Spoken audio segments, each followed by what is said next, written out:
Hey guys, my name's Brandon and I'm a senior studying economics. Hi, I'm Erica. I'm also a senior at Rutgers University majoring in economics. Since both Brandon and I are economics majors, I thought it would be really interesting to talk about and focus on the importance of social media usage on the economy and how consumer spending habits have been affected by the pandemic.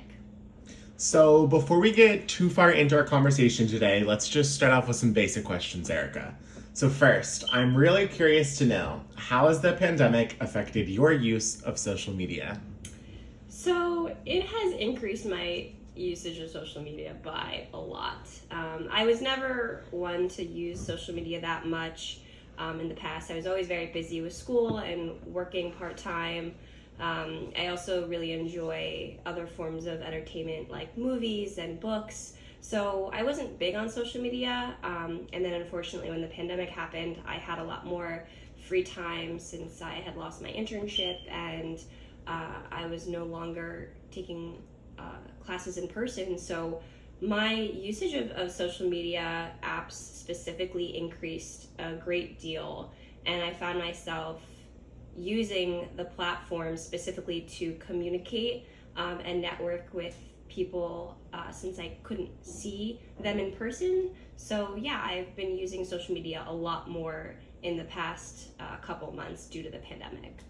Yeah, I definitely can relate to that. I just feel like we have so much time on our hands. We can't go outside and do anything. We can't hang out with our friends. So a lot of times I'll find myself laying in bed for countless hours, whether I'm on TikTok or even Facebook, which was a platform that I rarely used before, just scrolling through video upon video or post upon post, just trying to humor myself in all this downtime. So, with the increase of social media usage on across all generations and most specifically ours, how has the pandemic affected your spending habits? So, I think just like a lot of people, the pandemic obviously took a financial toll on myself, right? So I lost a few of my jobs. My parents definitely took a financial hit, and I wasn't able to spend probably as much as I would have. But I'm being completely honest, I've never wanted to spend my money more. I want to spend my money the first chance I get it, and I don't know if it's from me not spending it as I used to, or me just having such a greater interaction with social media before, where I'm really seeing all these different people, specifically social media influencers that are still trying to live their normal life and all the products that they're using. And I think me seeing these other people is just myself craving this normalcy. So I've wanted those same products. I've wanted to do the same activities that they're doing. So while I haven't actually spent anything, or greater or less than really what I was used to, my want to spend has increased dramatically. Yeah, it's almost like this paradox in a way. I have less purchasing power due to the fact that I did lose my job, as so many other people did. So I have less income to spend. However, the more free time I have to be online and in the presence of consumer goods, the more I want to buy. And the more I am almost tempted to buy things that I don't necessarily need. And that goes along with marketing and advertising campaigns online and on social media, trends, etc. So it is interesting how I feel that the general sentiment is that people have less money to spend, but we're being tempted more with online shopping. Yeah, which I think is a great segue into our next topic that we're going to talk about, which is the attention economy. So, the attention economy and how companies can really draw in users to spend more time on certain apps or sites. I'm curious to know, Erica, what is your opinion on the attention economy? Yeah, it's interesting. There was a really fascinating documentary that I actually talked to Professor about in one of the Tea Talks called The Social Dilemma. And that documentary talked a lot about the effects of social media, specifically on advertising and marketing in the economy, and how no longer is it just a product consumer market. we as consumers are now the product. Our attention, it's what's being bought and sold.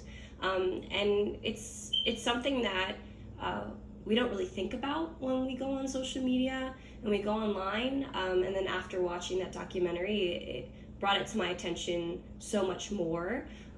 Just the amount of advertisements I'm being shown, how my browser history and the way that I am spending my time online is being tracked and monitored, and then used to try and get me to buy certain products.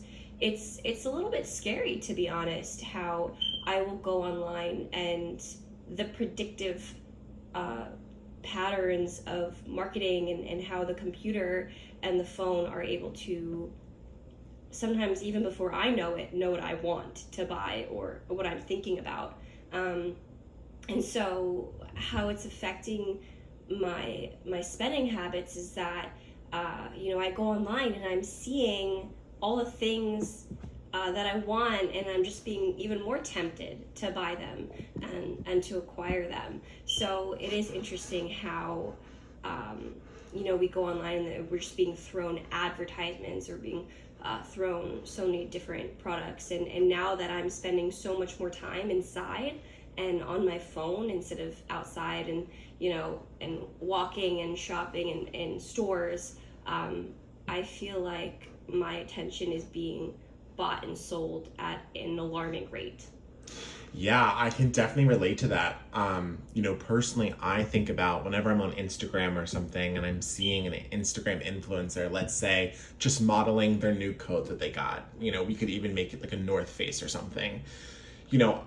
I don't need a new coat right now. We're in the middle of a pandemic. I don't need to be spending my money like that. But boy, do I want to spend my money like I used to be able to, because I have this crave for normalcy and I'm seeing this Instagram influencer have this coat that I just really want. So I can totally relate that I feel like I'm seeing so many more ads and I've been wanting to spend so much more money.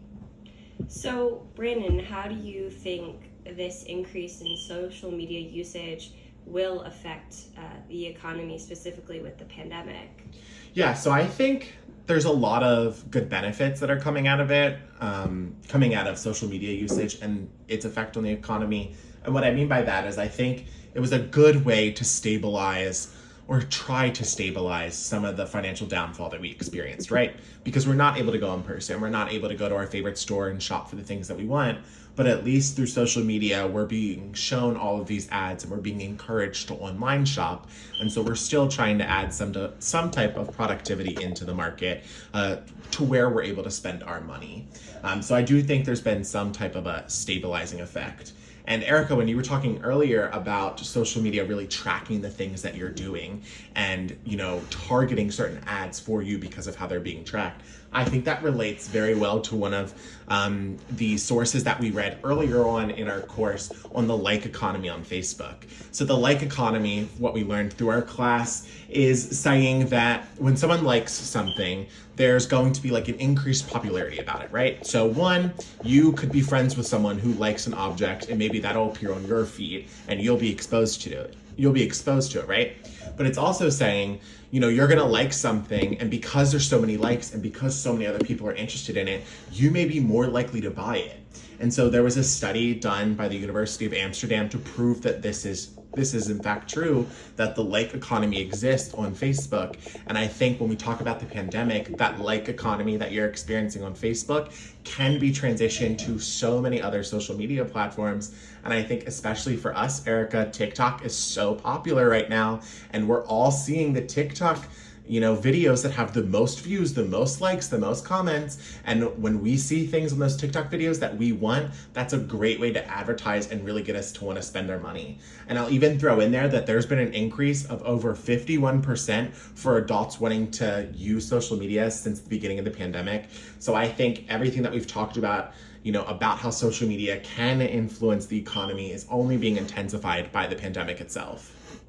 Yeah, Brennan, and I just wanted to wrap up and say, how lucky we are to have social media and to be able to still connect with friends and family and the world, despite going through this massive change, this this pandemic, and how we're still able to stay interconnected, and how the economy is able to thrive more because of the presence of online shopping, and our ability to get what we need through online platforms. So I think there obviously are benefits and downfalls to social media usage, but I think in terms of the economy, it is really, really positive.